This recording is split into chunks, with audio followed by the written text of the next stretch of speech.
Ladies and gentlemen, wow.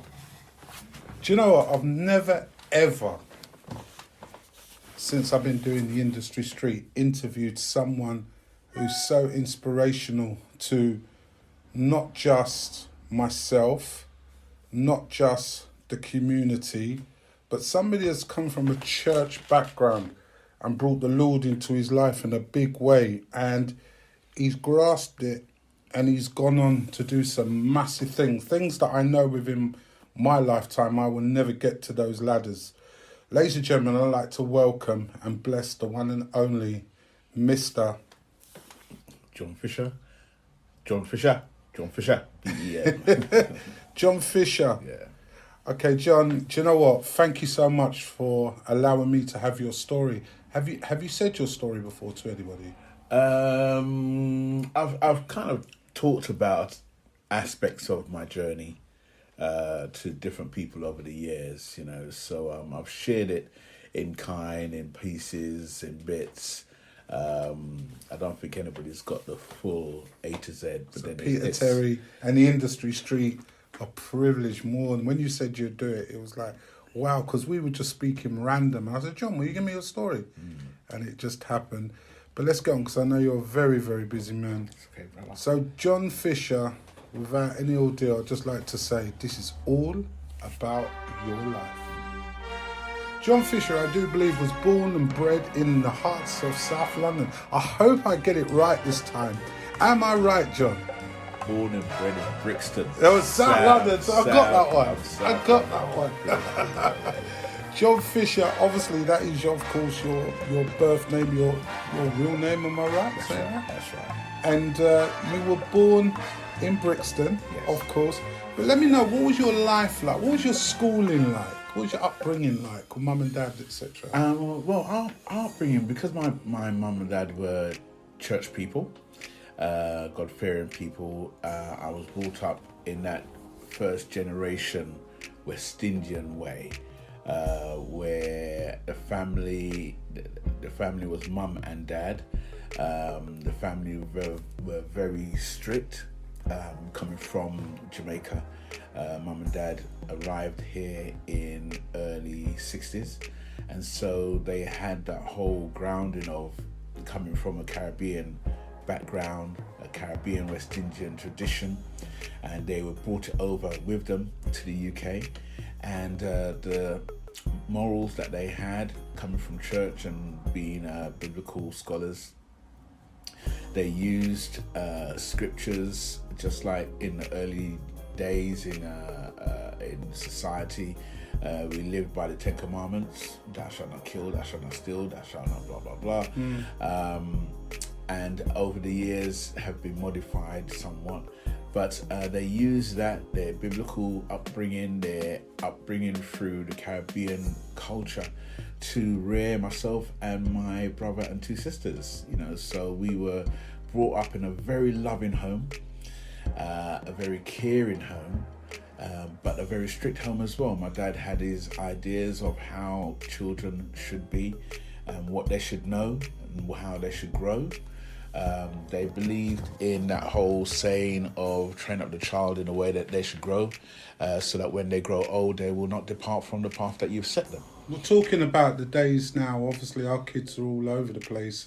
Regarding, I mean, my opinion on it, just slightly, is I believe since the government said you can't give your kids discipline, like smack their backside or anything for wrongdoing and that, they've just took liberties out of that. Would you say that, or would you say that's not true? I would say that, and this may be a humorous point for some people, but that if parenting was based on the parenting of the 70s and the 80s, many parents now would be in prison. Literally, because, you know, our parents would find whatever they can to beat us, whatever they can to discipline us. And they lived by that saying, if you can't hear, you must feel. So back in the day, as a young little nipper growing up, were you a bit of a mischief? My bottom was not shy to get a lash, you know what I mean? And that was from home and from school. If I got caned at school and my parents found out about it, I got beaten at home as well. If I went to church and got told off by anybody because I wasn't behaving, I'd get beaten as well. Listen, man, that was the culture of the day.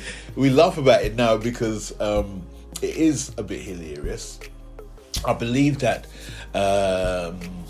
some parents took it out of context. Yes. And there was some major abuse happening proper abuse happening to their children.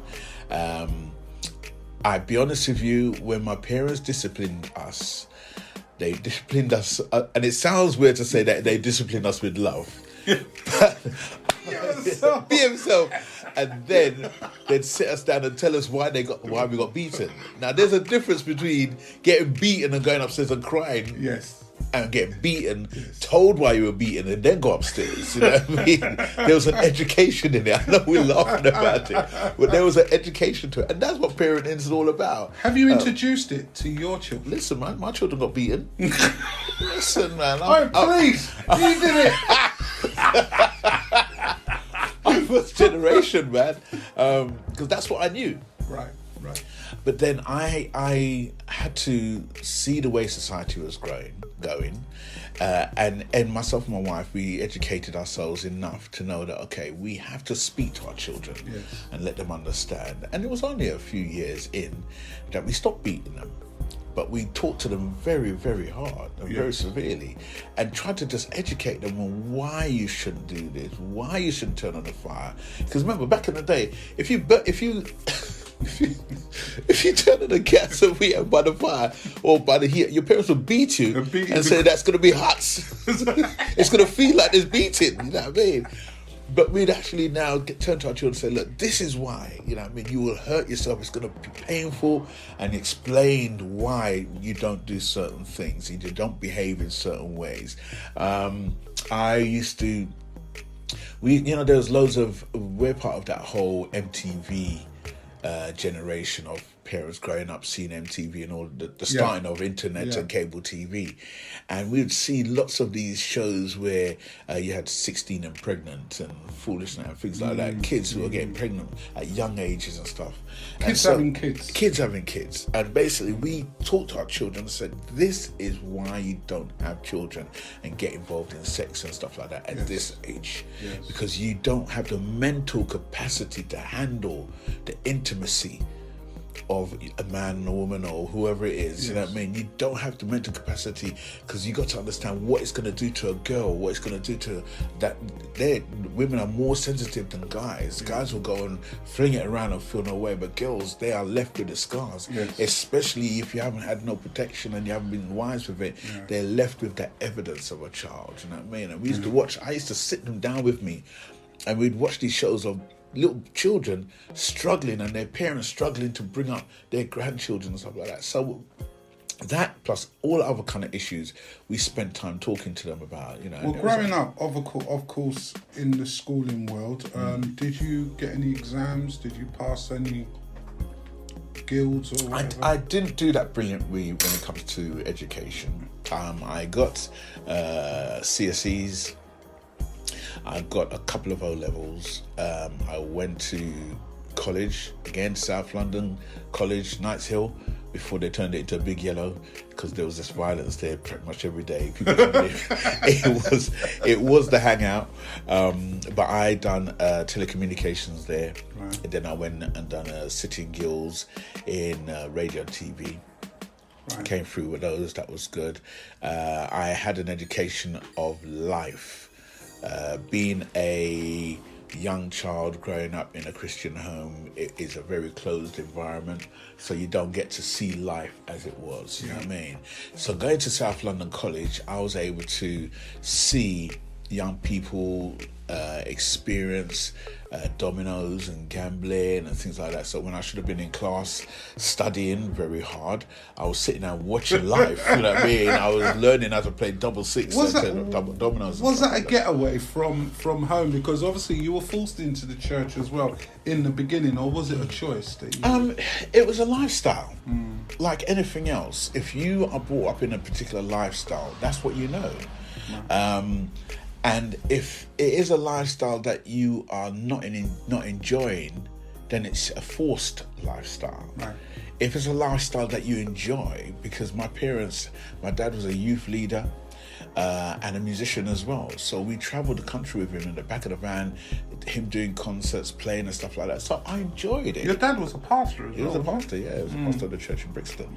And so it was a lifestyle that I enjoyed, you know, because I enjoyed traveling, I enjoyed the motorway, I enjoyed the music, and hence music is me, you know what I mean? So as I grew through all of that, it was something that I enjoyed. So I didn't see it as anything that I was being forced into. It's a lifestyle that I enjoyed and I wanted to be a part of. So being a part of it, time went on and you were a part of it, because along the way, how did your church develop for you? Because you left Daddy's side away and you started up your own organisation. How did you manage to get so into the church as being a Christian, and of course on a higher level where you are today? How did you manage to do that? I think it's just through the various opportunities that the church had in regarding to training aspiring leaders. It gave opportunity, just like in a normal job environment. If you want to climb up the ladder, there's opportunities for you. If you had the ability, the know-how, if it's something that you wanted to do, you go for it. You know, there are people in church who will happily just come to church and enjoy service. There are individuals who will come in and happily be a part and support various areas, but they're comfortable with that. Yeah. There are other people who saw gaps in leadership, or gaps in certain things that they felt that if I could contribute to it. I saw this through my parents, through my dad's upbringing, where if he saw things that he wasn't happy about, he spoke about it. Right. And hence he went into leadership because he felt that he could make a change and make things better. And now I suppose I was in the same way, where I'm a big mouth when it comes to conferences and meetings. If I think there's something not right here, I will speak about it. If I think there's something that could be done better, I will speak about it. And hence, when people see these kind of people speaking, they recognize leadership skills. They recognize people who have got the church's best interests in heart, in their mind, and so they open a door and say, "Look, John, you can train to be this. We can hear you. We hear your voice, and we feel that you could be good for the organisation." So going back to what got you into singing, because talking about singing, to my belief, you are actually a singing teacher, aren't you? You're a teacher. Tell us more about that. Singing, as I said. How did you manage to get into that? Was it because of the gospel in the church? It was. Idmc, my gospel choir that I run, has been functioning very well for many years, and we were asked on many occasions to provide workshops for choirs, for churches, for schools. Some friends of mine who are teachers said, "John, would you bring the choir in and do?" Is this what you did when you left school? Was this? No, far from it. I worked around the corner. I think you might have known this person. I worked around the corner in Fulton Heath at a place called Conrad's Car Radios. A guy named Shimon Mukram and a family of Trinidadian people had a car stereo shop there. That was my first job. And we fitted car stereos into people's cars and vans and stuff like that. And that was my first job working there. I moved from there. I got a job in Alders of Croydon back in the day as well. I started down there in the rubbish department in the bins. That's just me. I'm just telling the truth how it is. Well, that's how it is, isn't it? I went from there, worked on the shop floor, radio and TV, gardening, that kind of thing, sales and warehouse work. I left from there and done a little bit of some other work, some driving work. An opportunity came up for me to work in the city for an organisation called Bridge Information, which provided data information for companies around the city. JP Morgan, all of these big banks, we supplied them with their data. That was IT, basically. That's IT, basically. Yeah. I gave that up in Christmas of 1994 and went full-time music. Because at that time I was a drummer by trade. I was doing a lot of work here and there. I had a tour booked to go to Barbados with a choir. It was looking all very good. I asked the company if I can get some unpaid leave, because all of my leave was being used up doing concerts and shows and tours. And you were getting paid for that anyway, so it backed it up. That's right. And so I booked to get the time off. It came to about 4 weeks before the show. They were tying down all the data, all the information, passport information.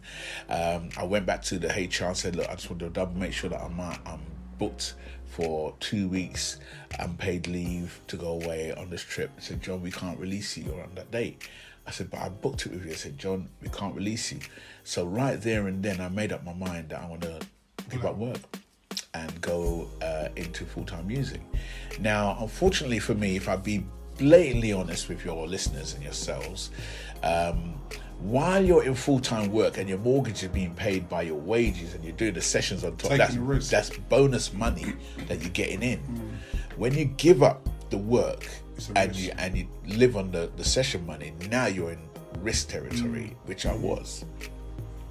But I was blessed in that when I did give up the job, I went to Jamaica for a family holiday. All of us went out. But before I left, Basil Mead from the London Community Gospel Choir phoned me and said, John, there's a possibility of a musical coming into town called Mama, I Want to Sing. It's going to go into the West End. I'm putting you down as principal drummer if it does happen. Where can I reach you if you get the nod? I said, here's my number in Jamaica, blah, blah, blah. He said, okay, John, no problem. And so said, so done, because on Boxing Day, after we finished eating ackee and saltfish for breakfast and everything was nice, drink, John, the musical's coming in, the 2nd of January, 1995. If you want to get this gig, get on the plane now and come home. And so I had to say, guys, love ya, loving the mangoes, loving everything that's going on here. And I packed my bags, and the day after Boxing Day, I was on a plane back to England in rehearsals on the 2nd of January. And we ran from the 2nd of January all the way out to opening on February. And then for 6 months, I was living at the top of my game as principal drummer in this musical that was actually killing the West End. Absolutely amazing. We're talking about Basil Mead, because Basil Mead ain't a pushover himself. He's actually a big, high-class name. Could you tell us how you met Basil? Because Basil's very big in the church, isn't he? I knew him through music, through gospel music. Right. As a musician, the circle is very small in gospel music. It's known as a cottage industry. And with that, we tend to know everybody. Everybody knows everybody. If you're an aspiring musician, you knew who all the players were. You looked at to see who they were. There was a friendly rivalry between all of us guys. We'd joke and hang out, and iron would sharpen iron. We'd look at each other here. I would see what Jerry's doing over there, and I'll practice it. Jerry would see what I'm doing, and Nicky would see what I'm doing, and stuff like that. And we just loved and supported each other. But I was given a seat in LCGC when Basil was looking for a drummer by my friend Clive McKinley, and he said, John, there's a seat guide if you want a drum seat for it, you know what I mean? And I said, okay, I'll take the gig. Although for years I'd say I wouldn't do LCGC, but because I was now full-time music, this was like 93, I said, I've got to go for this thing, let's have fun with it. And so I got in with Basil and worked with him. I played drums in his band for 10 years, touring pretty much the whole world, from the UK to Africa to the Caribbean, all over Europe. We worked as a team and we had great fun together. Well, you definitely had great fun together, because of course you and Basil Mead are very, very high class names in the gospel or the church. Let's say the church, because gospel is church as well. It's all to do with the Lord, and making you believe in the Lord. Would you say you're a born again Christian, or would you say I was a Christian all the time from obviously my dad being a pastor? I believe that I was pretty much a Christian all the time, simply because of the way I was living. But then there comes a time in your journey where you have to come out from underneath your parents' wings, as it were, and stand up on your own 2 feet and say, actually, you know what? For myself, this is not just the covering of God. I believe that I am a born-again Christian. I am a person who believes in the Father, Son, and Holy Spirit, and everything that goes with it. And I profess my faith as an individual, not the faith of my fathers, not the faith of my mothers, my own personal faith. You know? There was a situation that occurred in with, of course, Kirk Franklin being the high class and the media wanting to ruin him because he told his son off, and it got quite naughty. In that stage there, do you think that was a little bit unfair, the way they treated him and tried to downgrade his name because he disciplined his son? Or do you feel that Kirk could have done something much better, dealt with it a little bit better than that? So this is my take on the Kirk Franklin situation and his son. And I'm only saying this because you're a Christian. Yeah. So I want to get the both sides of what it is. Because he's a high name. Yeah. You know him as well. And it's just like, let's be real. Yeah. Did he deal with it wrong? You know what? The media will take down, or will try to take down, anybody who stands for a particular thing. Yeah. So we know, as you rightly said, Kirk Franklin is the biggest name in gospel contemporary music. And as a Christian, you are held to a higher standard than most. Because a parent cussing off their children isn't news. Think about it. Listen to what I'm saying. A parent cussing out their children in American black culture is not news. It's an everyday thing. But a Christian parent cussing out their children, it's news. And here's where people could understand. American Christian culture is different to UK Christian culture.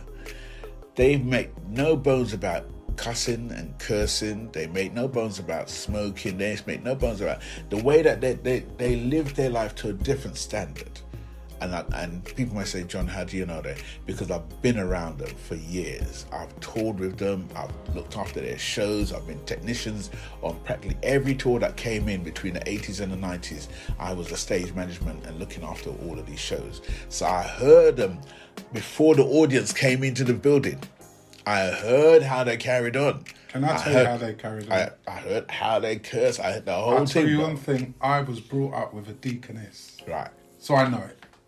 They're normal people. Right, they're normal. Everyone's people. normal. Yeah. So it's just, and I suppose because of our Caribbean roots over here, for you to curse is a no-no, straight out as a West Indian Christian.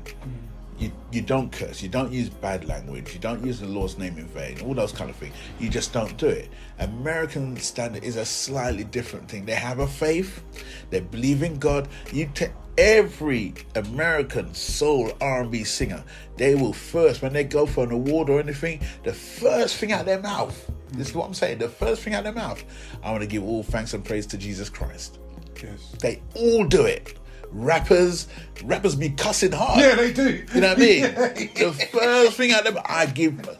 And I really do believe personally, one of the reasons why the American culture is a blessed culture is because they give thanks and praise to Jesus Christ all the time. All the time. And the Bible talks about giving praises to God.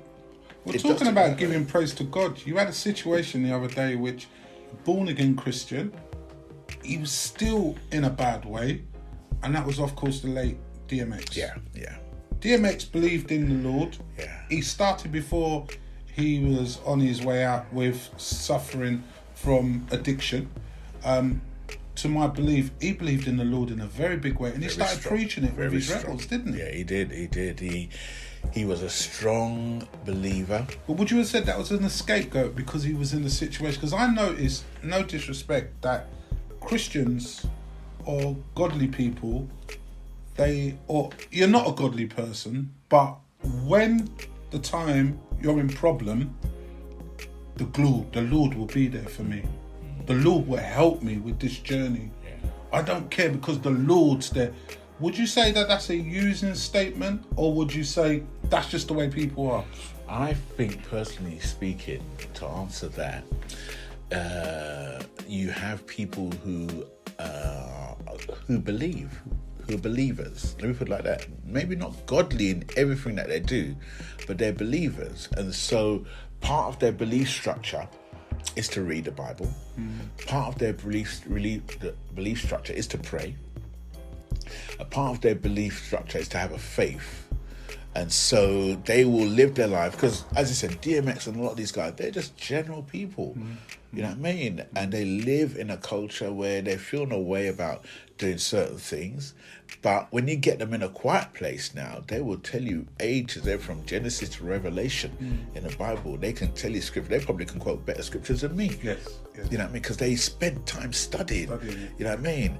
Yeah. I remember Prince, when he took, God rest his soul, when he, a few years ago, he took some time out from making music.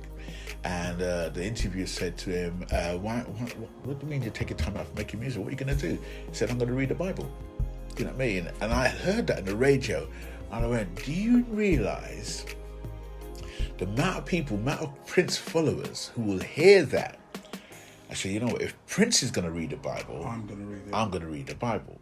And right there, the salvation has come to a lot of people. You know what I mean? And so you have people in this general life, your amazing listeners who are listening online right now, who may not go to church, may not speak in tongues, may not do a lot of things, but in their own space, you know, they give thanks to God every morning. Lord, thank you for a new day.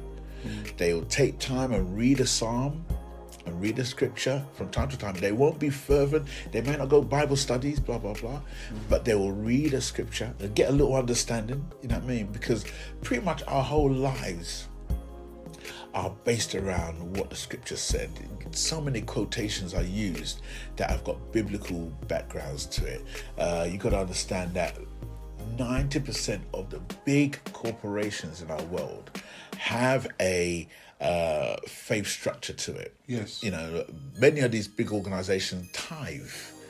And tithing is what's known as a biblical thing, you know what I mean? But they tithe 10%. Practically all of them have got a 10% structure that they give to charity. That's tithing. You know what I mean? They've taken on biblical principles to build their businesses. If you look at a lot of their structures, you'll see it there. I'm going to ask you something very serious at the end of this, because I know you're a very busy man and I really want to get back onto your journey in the sense of John Fisher, from working with the groups and that, you obviously saw an angle where you can create your own band. Have I gone too far? Because you did create a band, you still have a band. Yeah. And the biggest band, one of the biggest gospel bands right now is Idmc Gospel Choir. Yeah. So could you tell me, is that your first group that you were in? Or? No, that is group number 3. Explain. I started off in a group called the Zionites from my church, all members of my local church itself. We used to sing, do concerts in the locality and just around within the New Testament Church of God. That's my organisation that I'm from. From there, I done a lot of playing drumming for different choirs here and there. I played in a group called, I was a part of a group called Quest, which is a pair of brothers, Clive and Trevor McKinley, and a few other musicians and singers, pretty much R&B and soul, that kind of thing. I played for, those were groups that I was in as part of the group. I played for various other choirs, the Angelic Voice Choir, Inspirational Choir, the Wade Brothers. In fact, probably I played for pretty much nearly every group back in the 80s, a gospel artist, that kind of thing. New Colours, I worked with New Colours. I didn't play for them. I supported them as a technician and stuff. But worked with a lot of guys over my years. So I've had a great run as a musician. You've had a major run, because along the way and along your journey, to my belief, you've toured the world, of course, but you've met along with a lot of crazy names. Pavarotti, Luther Vandross. Give us some of them name drops. Come on, John. I'm waiting. Ring this one. Name drops. Okay, so we were blessed to sing for Luciano Pavarotti's wedding. Wow. We toured and I toured and played with Shaka Khan, Denise Williams. I recorded with Misha Paris. Played for Alexander O'Neill, Denise Williams. I done stuff with a pop group called Texas. I remember Texas. Do you know Texas? Are you talking a rock pop group? Yeah, that lady. Do you know they're the founders? I don't know if people know this, but I'm sure this is right. You might be able to put this to bed, but Vybz Kartel got his break from them, isn't it? Is that right? I don't know that. Yeah, I'm sure he did. Okay, I don't know. Because the girl, yes, the lady lead singer, I think they became friends, and she gave him a break on something, and I'm sure Vybz Kartel got his break from Texas. Interesting. That is interesting. Very interesting. Look it up. Yeah, Charlotte and all them guys. So I've had a few nice names that sits on my CV. And the list goes on. And the list goes on. And the list does go on. It's a nice But thing. you're such a humble guy. Mate, listen, man, I'm just a dude. Yeah, but You know you're what I a mean? dude and you're a humble guy. But come on, John, there's got to be... Has there been any rocky times in your life that you thought, I'm putting this away, I'm not on this no more. I just don't want to do this no more. It has been difficult. Listen, as much as I've spoken over this past hour about all the ups and the ins and outs and the funds, there has been so many dark days being a full-time musician. Dark days where bailiffs come and bang on your door. One occasion, a bailiff, I just wasn't dealing with my business. I really wasn't, you know what I mean? I think every musician, I'm just going to be real, every musician has a dream of going full-time and touring the world and stuff like that. And I was in it for a minute, it was working, but then there was times where it dried up and I had to keep, the bills don't dry up, the bills keep going.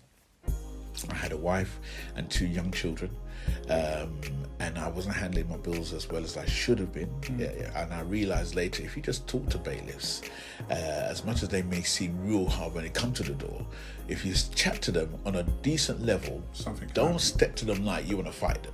That's the worst thing you can do. You know what I mean? Chat to them on a level, so this is what I can do, and as long as you are honourable with your payments. Did you let them in your home? I didn't have no choice. On one occasion they came, and what they do when they open the door, the foot goes on the post straight away. Did you find them as scaremongers? I did, yeah, very much so, until I learned how to deal with them. And on one occasion they came and said, look, Mr. Fisher, you got this payment outstanding, what have you got to give me on it? Oh, I'll sort it out next week. No, next week is too late. You know what I mean? You need to sort something out now. I didn't have nothing to pay. Guy came in and cleaned me out. He took everything. They took televisions, they took stereo systems, they took tumble dryer, they have to leave washing machine and fridge. Have to leave basic stuff. Basic stuff, you know what I mean? They went in our house, they took my massive record collection. Wow. Clean me out of all the stuff. This is the thing, they don't usually want to just keep that. They scare you to take it. That's right. And they give you a chance to get it all back. That's right. To them, it's a load of junk. For real. They can't make no money out of it. And as much as I thought it was valued at it was valued at like pennies. 10% of what I thought it was. So, and that was hard because my wife walked past me and went straight to work. My children are not in the house. Dad, who are these people that are in my house? Did she want, because you were the breadwinner, did she want to leave you? You know what? I can't answer that. You'd have to answer that. But I feel that she has stood by me through all of this. I'll be honest with you, there were probably times where Maureen probably sat in her room crying because we never had the finance. And I was saying, don't worry, darling, I've got to work things out, blah, blah, blah. But she probably had times where she was in her room wondering, what is this, man? Is this what I'm supposed to be? And there were times where I sat in my office. I used to have an office separate to the house. And I'd be in there crying because I'm not making the grade, man. You know what I mean? I went to my wife's dad and said to him, Mr. Powell, I want to take your daughter and marry her, and I promise I will provide for her. Church. We were all part of the same church circle. And I saw her over a couple of friends' dinner parties, 21st and birthday parties, and I saw this woman. She had Indian looking. I was thinking about the hair of my children, so I thought, yeah, man, she's got the jewels, man. So to make it happen. And we got talking from then, and we saw each other at events regularly. You're a lovely couple, we have fun. She's a very patient woman. We're talking about having fun because it doesn't stop there. Because on the journey as well, you've got your kids as well, and your kid, especially one of your boys, he's a high-class drummer for a lot of... Yeah. A high-class drummer and producer. That's the first one. Yes. He stepped back from drumming, but he's producing Up a Storm at the moment. He's got a wife. He's getting married, in July. He's got a beautiful 4-year-old daughter, which is our first grandchild. So he's doing really well. Well, I must say, to have an offspring, in a sense, your son, in a sense, and your kids are on the right path. Yeah, they're doing well. Was that because of your daddy ways?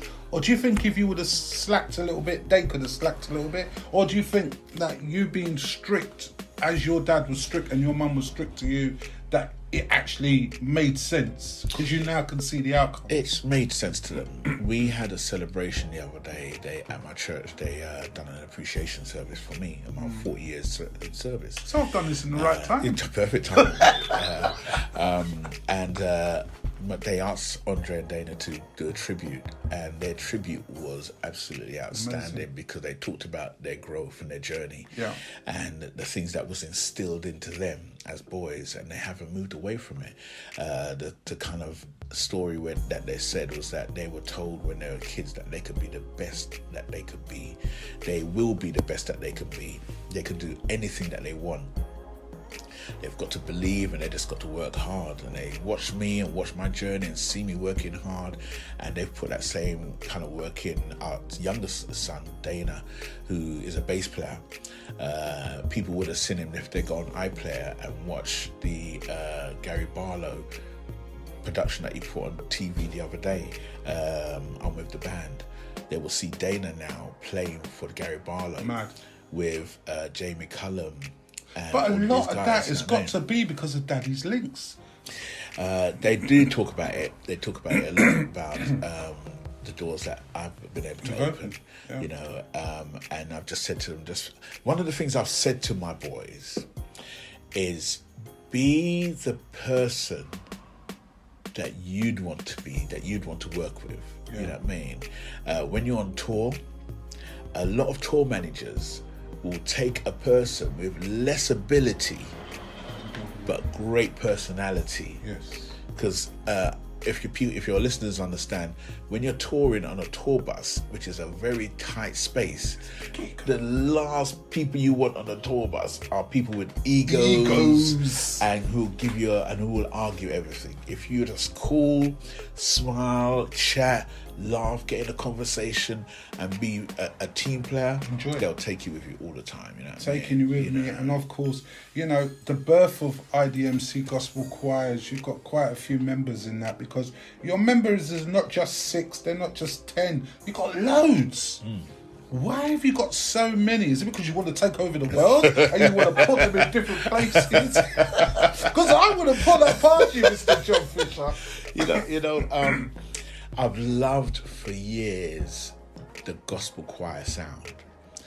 It's a wall of noise. If you go to a concert and you hear a 20-piece choir sing, and if they're singing good, we hear stories of people saying that the hairs were up in the back of their neck because they just felt this power coming from the stage. And you know something, before you go into it, which is very amazing, you have quite a lot of English people, white people, let's go straight, that are in your choir. Yeah. And they love it. They are good and they love it, for real. It's funny, I suppose growing up, seeing the black choirs from the States, the black choirs from the UK, I always thought it's a black thing. You know what I mean? Gospel choir, gospel music, it's a black thing. Now, when I was on tour once in Norway, and we had a choir supporting the London Community Gospel Choir. And as black people, we think that we've got the cheese, you know, we've got it going on. So, you know, let's humour these guys who are going to support us. Lovely to see them. We have the Norway Gospel Choir who's going to sing, and they're going to open up the show. So Basil said, guys, let's go and sit out and let's support them. You know what I mean? You know, we don't know what they're going to do, but let's support them. So we sat there, smiled, and they started to sing. And they started to lash. And then all of a sudden, we all started looking at each other, going, guys, we better sing tonight, you know, because these people are hurting it. They are right. And that's when I realised that blacks, whites, Indian, Chinese. Let me give you a quick story. I went to the States for the Gospel Music Workshop of America, a massive conference out there. And from morning to night for 7 days, it was gospel music, it was choirs. I had enough after the third day. It was so much. You get up in the morning for morning glory and you go to this room. Getting at 12 o'clock lunchtime glory. The children's choir. Everybody was really raging. So it came to one evening. It was the international night. And they had choirs come up, these 2 songs, choirs go down. And this choir came up from Japan. Now, if you thought Norway was bad, Japan, you think to yourself, yeah, you know what, cool. And all the audience were like that whole, that's cute, that's cool, we've got a choir from Japan. When you know what it was? Let me equate it to this. You know the Japanese can copy everything and do it just as good as the original? These guys done exactly the same thing. They killed it. So at the start now, people just went, and we have the Ukasama choir from Japan. Everybody, oh, that's cute. By the time they started, some people were on their feet crying. It was so good. So that's when I realized that this gospel message, first of all, is for everybody and can be delivered by everybody.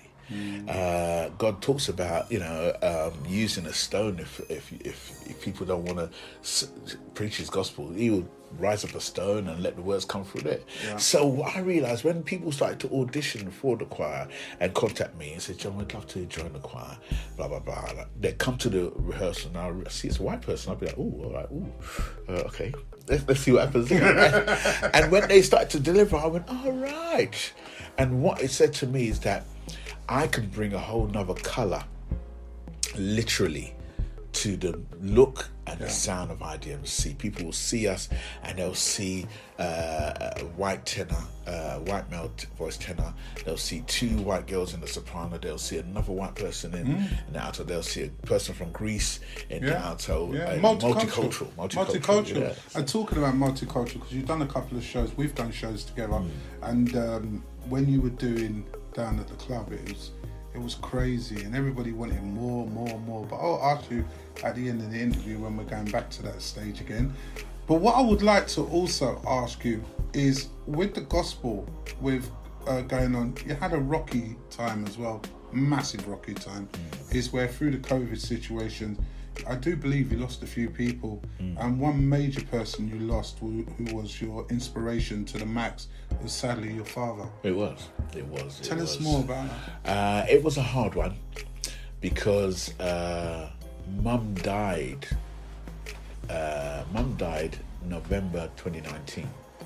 So we were already trying to recover from that. I went out to see Dad in February of 2020 just to spend time, because all of us decided as brothers and sisters that we'd take turn and go out and visit. He won't leave him by himself. So I went out in February. He was a life of the party. We'd travel around, we'd do all kind of things, and it was nice. And he was the type of person that if he sneezed too many times, he's gone to the doctor to find out what's going on, And so he was very conscious about his health. He would constantly say, John, have you checked your prostate? Have you checked your this? Have you checked your blood pressure? Blah, blah, blah. So he was on me all the time about health. And so it came to September and he said he'd done some tests, because we would have a Zoom conversation every Sunday afternoon of all of us children and Dad. So when he on one occasion he said that he'd done his test and he was clear of cancer and he was da-da-da, and we all, I said, what are you talking about, Dad? What are you testing for cancer for? Have you got something going on? And he said, no, as far as I know, everything is nice. Then came October, where he always suffered with stomach problems, and then he'd be clear for a while, no problems. And then on this occasion, we got a phone call said that Dad is in hospital. And so we were all very concerned. We was waiting for the next word. And then we found out that Dad's really quite serious. And then we found out through another conversation that Dad's got cancer. But he's got cancer of all of his intestines, his bowels, all around the lower region, his abdomen. And when we digged and got the answer, we found that his cancer was severe and that too far gone, they can't do anything for him. And that's when my whole world it imploded on me, man. I'm like, what's going on? So all 4 of us children cancelled everything that we had on. I had a 3-month tour ready to go. I had sessions lined up. I had school lined up. I said, guys, I've got to go. I've got to go and spend time with Dad. So I left the country and I spent October into early November with Dad, and we had the best time as a family. He came home from hospital really weak, really thin. He was already small. He was taller than me. He's 5'10", and he was 15 stone, but he'd gone down to like 9. And he could barely walk coming into the building. So when he got in, we looked after him, we nursed him, we took time to look after him and sleep in the same bedroom as him, sleep at the bottom of his bed. And nursed him back. We got to a point where he was eating much better.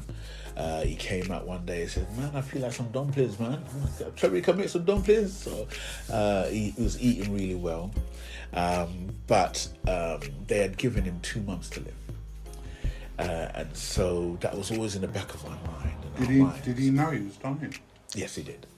But I think he, as much as he knew he was dying, because I think a false sense of security came in, where because he was regaining strength, he was eating again, he was doing okay. But nobody was addressing the point that we are now 3 weeks away from when he's supposed to be going, you know. And so on one visit to the hospital, I had to say, please forgive me, Doc. Can we please address the fact that my dad has got 3 weeks to live according to your books? That my brothers and sisters, I think when we came home and we had a conversation amongst ourselves, they said that they were actually afraid they just didn't know how to deal with it, how to bring it up in conversation, how to bring it up to Dad, because they didn't want him to feel bad or feel worse than he already did. But in my mind, I just had to know where we stand with everything, you know. So he's getting better. A very hilarious, and this will stay with me till the day I die. Remember, my dad's a strict Christian authoritarian. Don't bring no foolishness in my house, blah blah blah. Yeah. And so one day, he's doing well last couple of days, and so me and my brother, we had the privilege of bathing him and looking after him. Remember that saying, once a man, twice a child? Yes. That's when I understood what that meant. What it meant. Properly, you know, when you have to bathe your dad. Yeah. All the way to, you know, parts and everything, you have to bathe him, you know. And we were in the bathroom, setting up the bathroom, and Dad walked in. Like, Dad, don't wait for us to come. That's what we done. We look, double took. He says, I'm feeling good today. And he started singing, I'm feeling stronger now. I'm straight. And, you know, I pray, to this day, I'm writing a song based on those lyrics. It's going to be a big reggae song. I'm going to see what I can do with it. But he sat down. And this joke will stay with me. Remember, you got to remember the context of my dad's first generation, He's strong, a very strict man. Yeah. No foolish music in his house, you know what I mean? And so he came and he says, man, John, I know you know this song, you know. We used to sing it when we're feeling good about things and we're going to make it true. I said, what song's that now? He says, ain't no stopping us now. We're on the move. And listen, I didn't know where to put my face. Listen, mate. I turned around at my brother and we started laughing. I said, Dad, what were you singing? He said, yes, man. When we're in church and we feel the Lord is blessing us, hey, don't stop. I'll mash up. I couldn't believe what I was hearing. But that lifted my spirit so much at that time. It's like a message he was saying, I'm gonna go, I might as well be happy before I go. For real. And share that moment with my sons. For real. Crazy. So I had to come back home because I still had school commitments and I had some work commitments. So I came back in early November. Dad got through November. He was fading real fast. Got to the beginning of December. We had booked flights to go out. I booked flight to go out on the 29th of December. Pray and said, good Lord, allow Dad to see New Year. My sister went out the 7th of December. She lives in Qatar. She went out And as soon as she got out, she saw Dad, because she was with us in October when we were. She phoned, she said, John, I don't think Dad's going to make it to Christmas. He's lost more weight. He's not eating as much as he was. He's really, his mind, his mentality is gone. And one of the things I realized is that while we were there, and it was just me and him, how quiet the house was, and how much I understood how he was missing Mum. And I think in his mind, he knew he was going, and he believed that his ticket was stamped, and he's going on to meet Mum. And he was just waiting, he was just biding the time. So I changed my flight from the 29th to Boxing Day, and then I changed it from Boxing Day to the 22nd. Unfortunately, Dad died the 21st. But I couldn't have gotten out there because did he just fade away in his sleep? He faded away, which is a good way of going. You know, he was in his sleep. He woke up. My sister could see his breathing was irregular, and they were going to go to town to do something, but they said, you know what, let's stay here because we feel that he is on a journey now. And I believe it was like 10:30 in the morning. We got a phone call over here that said he's going. We said, keep the phone open, it's here. And we heard the moment when he took his last breath, you know what I mean? So, yeah, it was hard, man. It was a hard one, you know. It was hard. But can I ask you a question? Are you scared of dying? It's part of life, isn't it? You know, death. I don't want to die. You know what I mean? I'm enjoying life to the max at the moment, but it is part of life. Death is part of life. There's one appointment, I'll tell your listeners now, there's one appointment that we cannot miss, is our death. You know, we could do what we want. I remember a preacher saying, I've never seen a removal van at a funeral where a person die and bring all the things with it. You know what I mean? He says, listen, when we go, we go. You know what I mean? The best thing we can do is lived life to the best, to the max. That's why hanging out with you guys on the injection is cool. We're going to get into that. You know, I could do the radio thing. I could do the gigging thing. I'm out doing a bit of Amazon stuff at the moment. I'm here. I've got my family. He's a social media wizard. I'm having fun. We just got to live life to the best. Treat people the way we want to be treated. Give God's love and your love to as much people as we can. And let people feel comfortable with us. We've got to feel comfortable, because comfortable right now, IDMC flying all over the place.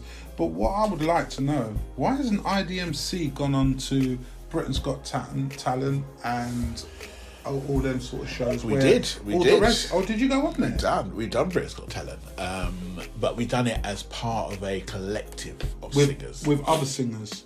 Oh, so some of the members was in that? Yeah, the whole IDMC choir was in it, along with a load of other Which one friends. was that, may I ask? That was quite a few years ago, but let me give you the joke behind that. Simon Cowell was on the judging board. Who was the girl that was always hanging with Simon? The black lady. What, Kelly Rowland? No. I know you're talking of Sunita. So Sunita said, John and a couple of us as leaders, look, let's put a choir together. Let's go on Britain's Got Talent. Let's do this thing. And so we ran it, and we got through. The thing is, we got through. But some people from the newspaper worked out that Sunita, obviously they knew Sunita and Simon's relationship. Very strong. And they realised that Sunita had something to do with this choir. That's why they got through, and that's why they put in. So although we got through at the gig itself, but it wasn't filmed at that time, we never made it to the TV and stuff, you know. Since that, I've been called pretty much every year by Britain's Got Talent. I'm not that interested in it, really. Can you tell me why, John? Because all the rest of that, who's the lady with you know her very well, with the white hair, what's her name? Oh, Karen Gibson. Yeah, Karen Gibson, that's it. She's got her choir in there. That's right. They're quite highly, and the ones that do the sickle cell. That's right. They're the ones that went on there. That's it. They went on there. Yeah. And there's been a few on there. And a lot of them, do you know all of them on there? I know all of them. Right. Every time, you know, as soon as you hear a gospel choir going, I said, let me see who it is this time. And I said, it's Patrick. It's, you know what I mean? Do you cringe sometimes when you see them on there? My prayer is that they do good. Yeah. You know what I mean? Listen, do you think they've been used? Yes. because none of them have ever gone any further. never won. You know what I mean? And it's lovely because they phone and say, yeah, Simon loves gospel choirs, da da da da da. And all of them have done well. Hear me now.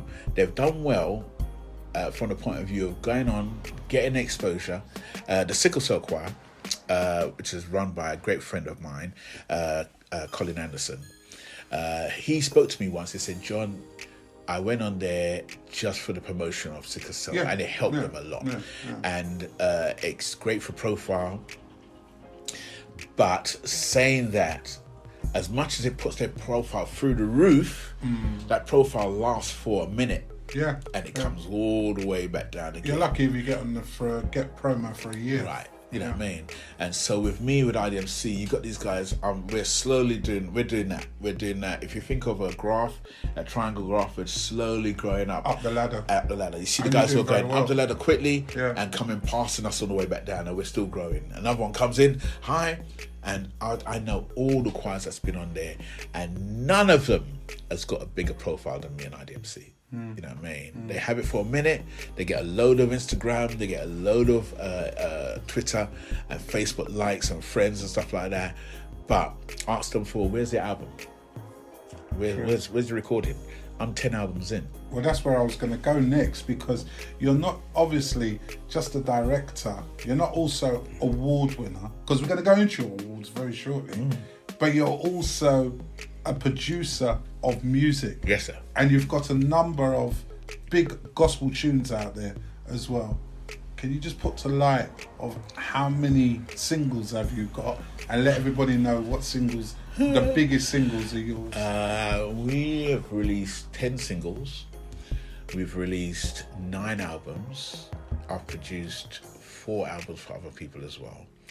I've done film scores for a couple of films that came out, and written a couple of musicals. Can you tell us the films? That we would know? No, nothing that you'd know. Okay. Just small budget kind of productions. Yeah. I mean, I'm yet to get that call for that big production. Big production. Star Wars. Max Lucas is looking for a gospel choir. But I love writing songs. I love trying to bring my story. I was having a conversation the other day with somebody in regards to praise and worship and gospel singing and gospel music. And I believe that gospel songs are songs that are downloaded to us as artists with musical influences from where we've come from, and words that will talk about our journey with Jesus Christ and what God has done for us through our lives.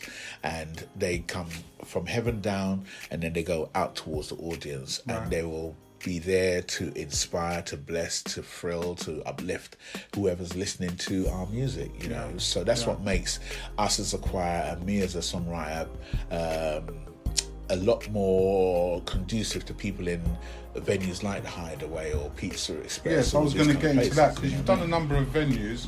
You've even done our venue, Rock Venue. We've worked together in a sense and that. But there's also artists out there as well that are on the pop scene as well that you've worked with. Can you drop some names on that? We've done a bit with Jason Mraz back in the day. We've done a bit with a guy named Jermaine Douglas. We've done a bit with a guy named Jermaine Jackman, who was on The Voice a little while ago.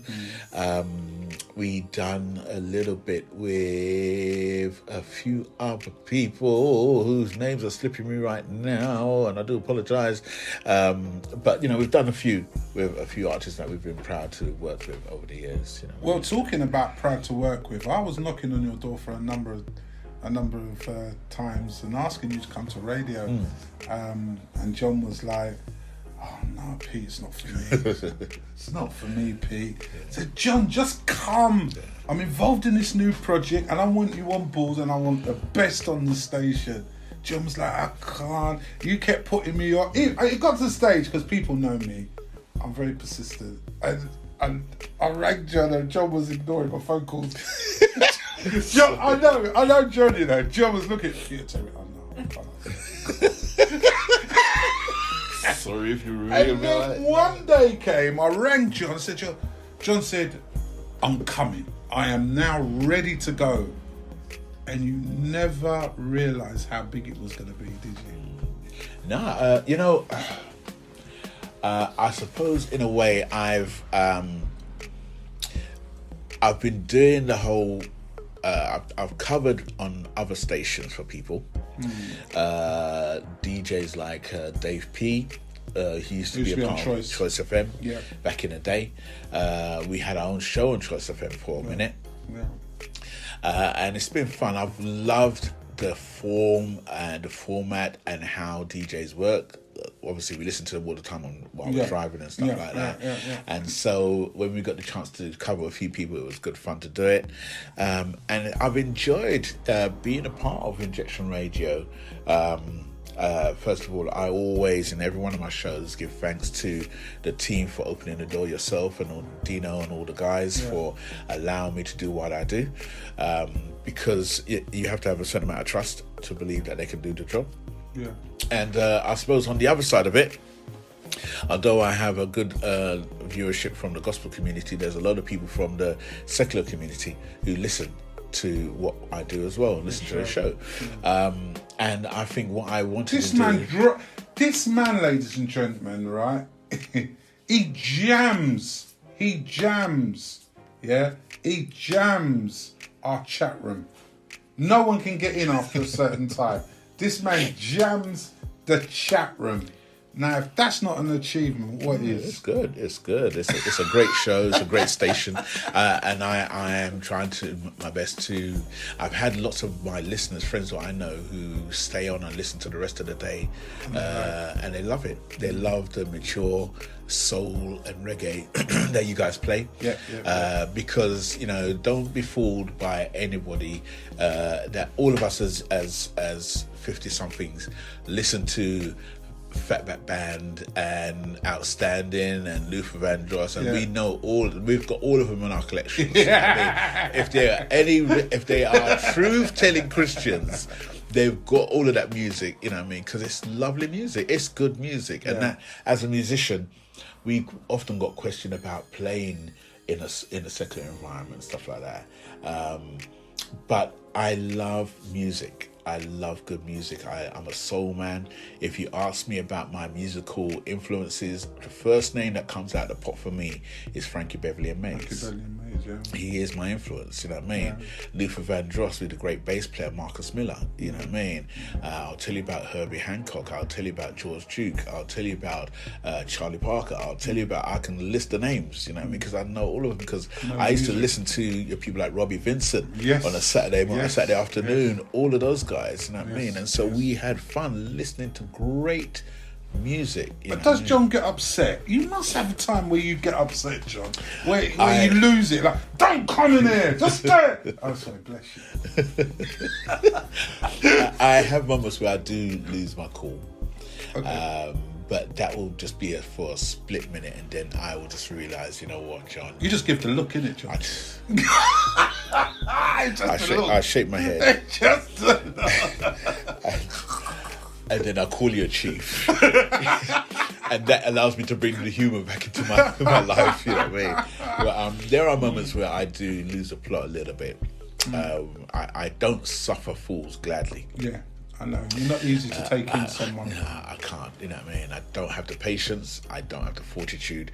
So before I get to that point where I'm ready to I'll just walk away and say, you know what, you're just an idiot. You've had a lot of people talk a lot of air before and disappoint you, so it's a thing we all go through. Yeah, definitely. Without doubt. Now, of course, on your show, you do every single Sunday on Injection Radio, 7 till 9.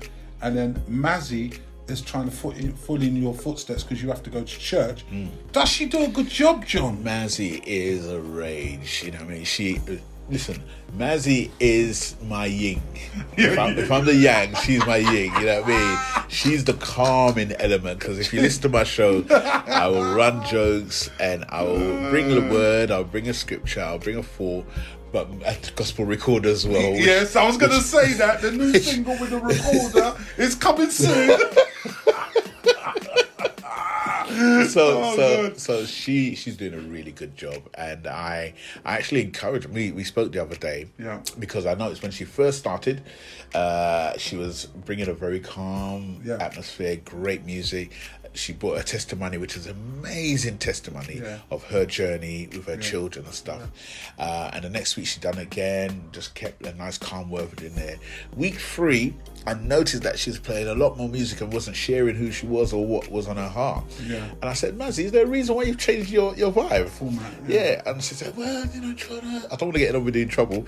They had a meeting, and I said, just keep it to the music. I said, nah, man, do you. Keep the music, but bring that word, because you know what? Unlike all of the great other shows, we have a responsibility when it comes to gospel music and the gospel show. The gospel is the good news of Jesus Christ. And there is enough music to go around that people can listen to. 100%. But there is not enough words that people can gravitate and hold on to. Messages. We have another 7 days ahead of us before we get together again. What am I going to expect to happen in this 7 days? Will it be all rosy?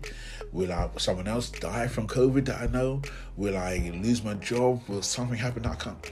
So if I can give you a word to hold on to through our show with the songs, number one, and also through something that I say or something that Mazzy says, that when this thing hits you like a ton of bricks, that you can say, where can I go to just get something to give me a relief?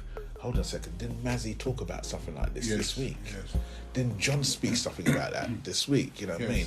If I could do that for somebody and they get through to the next week and we skin tea again and we laugh and I give them something. And that's the same thing with our church. One of the reasons that we go to church is not only to give God thanks and praise, it's to get the inspired word of Jesus Christ given down, downloaded to the bishop or the preacher of the day, who's going to speak words of life into our lives, which will give us the opportunity to live another 7 days until we come back together again as a family to worship and listen, you know what I mean? So we have more of a responsibility, more than just music. We have a responsibility to bring a message to people. You always bring the message to people. And I always like to ask these 3 things. First of all, I'd like to ask you, what is the goodness of your music career? The best times. The best times. The best times of my music career is when we go into venues, and more often than not, we go into your clubs, like Bojangles, we go into the Hideaway, we go to Peace Express, we go to these places, not churches.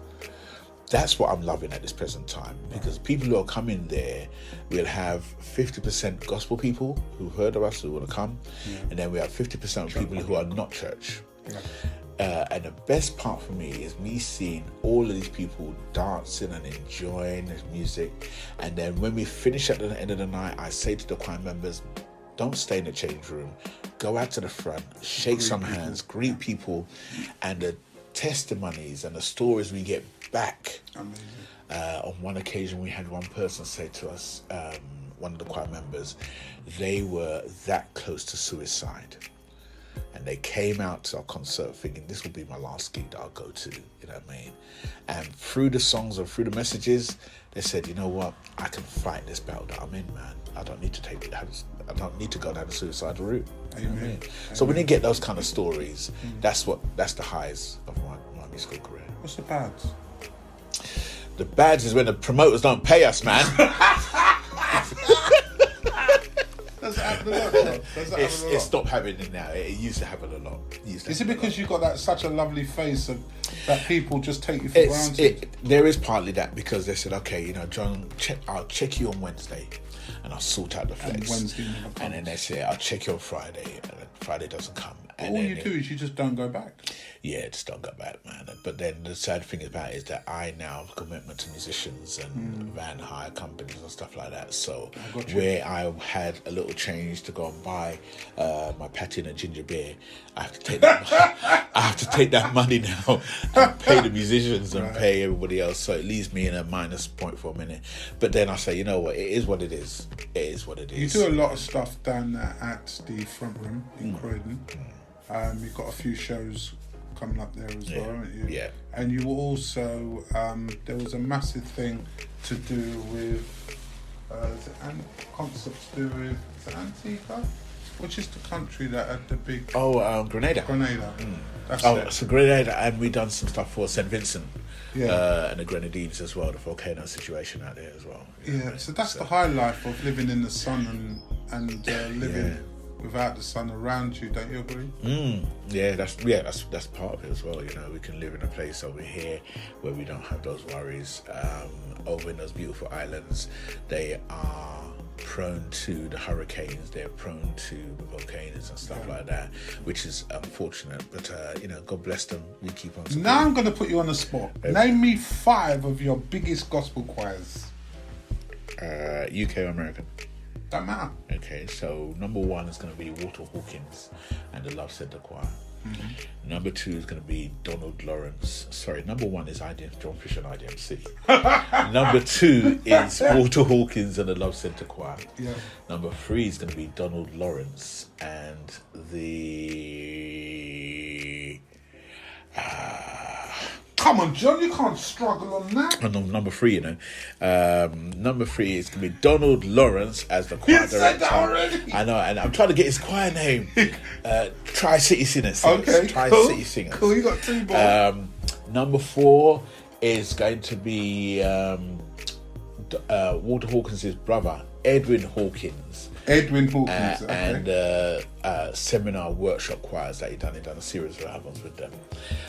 Number 5 would have been Fred Hammond and Radical for Christ, when they came out a little while ago.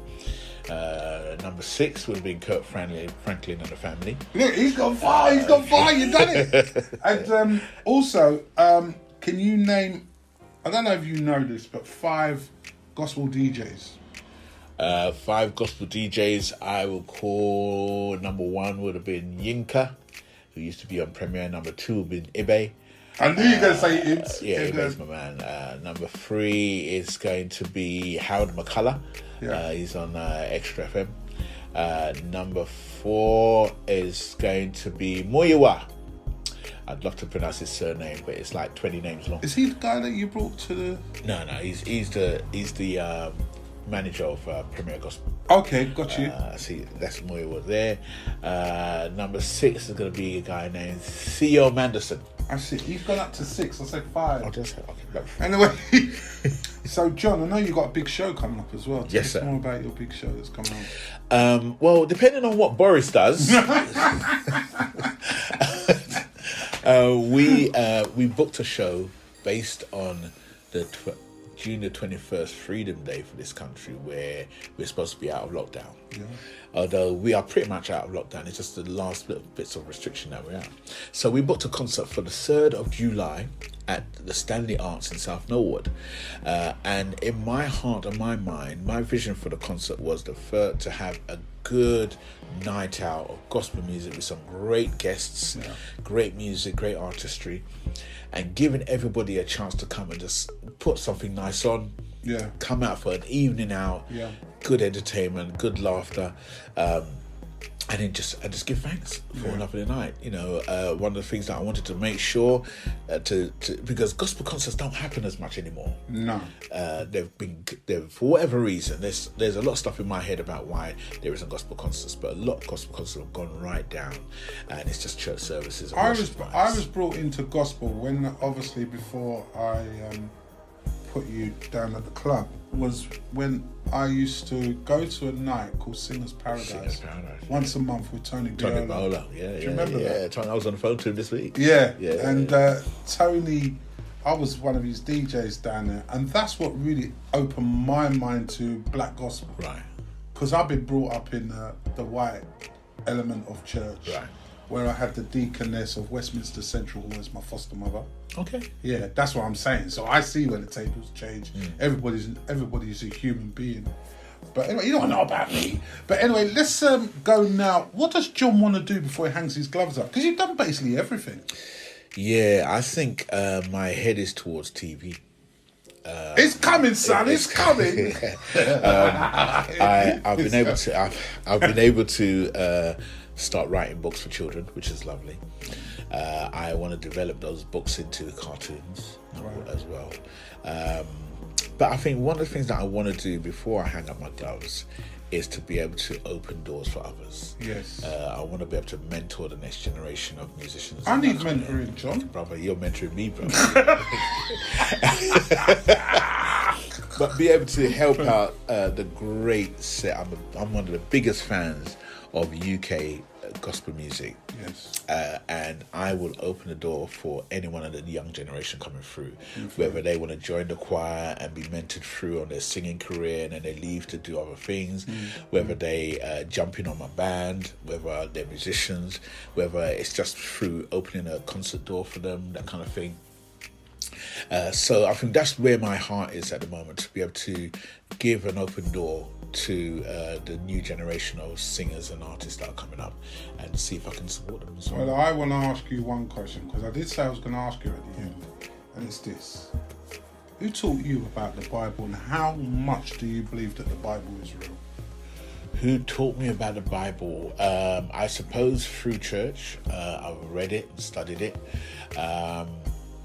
And I believe the Bible. I believe the words that are in it. Now, I do take the point from some people that they talk about the timelines in the Bible and certain things don't make sense, and creationism and all that kind of thing. And that is another hour conversation for us. Well, it is an hour conversation, because I was just about to round it up with saying COVID. Yeah. They say that it's a population change. They also talk about that COVID is to get rid of the old people. Wow. It's to, I've heard all that. Yeah. It's to get rid of the old people. It's to get rid of the disabled people, because there's no worth. They're not worth for society. That's what the moan is out there. What's your take on COVID? Oh, mate. Have I gone too deep, John? COVID is a difficult one, because over many years there have been so many different plagues and diseases that have riddled the world. COVID has come at a time where it is now one of the worst that's ever happened in our lifetimes. We've 100%. Never seen nothing like this before. No. Part of my thing with COVID is people in high places fasting with certain things that they shouldn't be fasting with, chemicals and all kind of things. There's stuff that people have been saying about things escaping from a bat, John. It was a bat in China. People that eat bats in China. I heard that one. There's people that talk about stuff that was done in scientists' laboratories and stuff like that. I don't know how. I can't really testify to all of those things. But one of the things I know personally, I'm going to speak personally here, is that I believe that the world was put on pause for a minute. Yes. The whole world stopped dead. The clock shut down. And one of the things that I had to learn, I remember hearing this in a sermon, one of the things I had to learn for myself was, will I come out of COVID the same way I went into COVID? If you came out of COVID, and listen to me, listeners, if you came out of COVID the same way you went into COVID, you've just wasted a whole year plus. Did you read? Did you study? Did you better yourself in any way? Or did you just sit down and watch Netflix and gave a load of money to Netflix and watch films day in and day out, ate food, put more weight around your stomach, that kind of thing? Now you're coming out, I've got to get off this weight, I've got to, and you're no more educated, you've got no more knowledge than you had before. All you live by is just scrolling on your phone, looking at internet, and putting money in Jeff Bezos' pocket, Amazon, in Mark Zuckerman's pocket. You were just feeding all of these people, or did you try to bet yourself? You know what I mean? And so with that in mind, I take the view with COVID as a learning curve. Yeah, it's been a massive curve, a massive learning curve for the whole of mankind. And we can blame whoever we want to blame. We can point fingers at whoever we want to point fingers to. But remember, every time you point a finger forward, three other fingers are pointing backwards at you. Your awards. Yes, sir. That's what I need to put in this. You've had quite a few awards, haven't you? Had a few. I've been grateful for. You've had a royal one as well, haven't you? Yeah, I was named and awarded through the Queen's Honours List in 2020 for my services to gospel music and my services to music education in schools. It was the British Empire Medal Award. That's why my name is John Fisher, BEM. So it actually officially stands for the British Empire Medal. But we as a family like to know it as John Fisher, brother eating meat. Because if you follow me on social media, you will see when we barbecue, when we do our thing, the sentiment that goes up is meat, METAAAAH, meat. That's how I feel that way. So. But along with that, we've had awards. We've had awards for the choir. Yes. Idmc won Best Gospel Choir of the Year from Premier Gospel. In the same year, we won the Best Gospel Act for the Urban Music Awards, UMA. We won the award. I've won awards. Mobile awards as well, right? We didn't, unfortunately. We were nominated. You're nominated. Wow. Lorene, the lovely Cato, won that award that year. That's right. One of my best friends. So we missed out on that occasion. But although we missed out on the award, we sang. The first time a gospel choir sang on the Mobo Awards. Well, I think you deserve the Mobo Award. And it's very unfortunate that you didn't receive one. But I know you are going to receive a lot more. And with that, John, on behalf of the industry street. So if you will just open it up, try and get it out there and tell everybody what is on there. Yeah, he's gonna struggle. And then just tell everybody It's nice. It's what does it say. What does that say, John? It says the industry street presents to John Fisher, BEM, brother eating meat. For the contribution to the music industry. This is so nice, guys. Thank you so much. That. John Fisher, this has been all about your life. Thank you so much for taking time out. There you go. There's another one, Mr. John Fisher. Watch out, the Industry Street. Go on YouTube, Industry Street, and you will find all the stories. We've got so many different stories on there for all different DJs, promoters, etc. Till next time, keep the streets clean. We'll be back. Bye.